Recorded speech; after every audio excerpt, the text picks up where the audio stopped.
Video 1, teaching speaking techniques.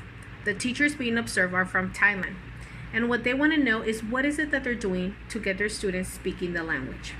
We also have teacher trainer John K. with expert tips. One of the things he says is that it's important for teachers to be organized since the beginning of the lesson. He mentions that warmers are good for making students talk to each other and for grouping.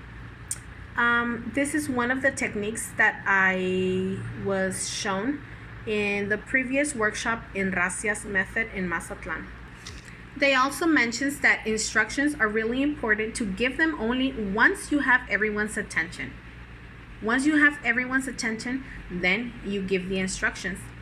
Once you give the instructions, how can you make sure that students did understand? Well, by monitoring, and if you see someone that doesn't do anything, that must be because they did not understand your instructions, and you may want to go back and refresh students' memory.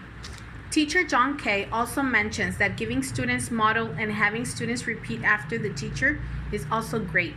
Also, giving students visual prompts is good for having them speak to each other. During video 2, teaching speaking feedback, they are observing how teachers in Thailand are using feedback. And one of the things that John K. mentions is that feedback is important to have a plan for feedback.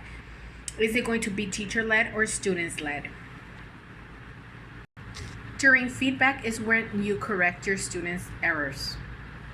On video 3, teaching techniques on monitoring, teacher trainer John K. says that one of the fears that teachers have is that you're not involved and you're not doing things properly. And he makes emphasis that, but sometimes doing your job properly means to leave your students alone. Monitoring requires strategy.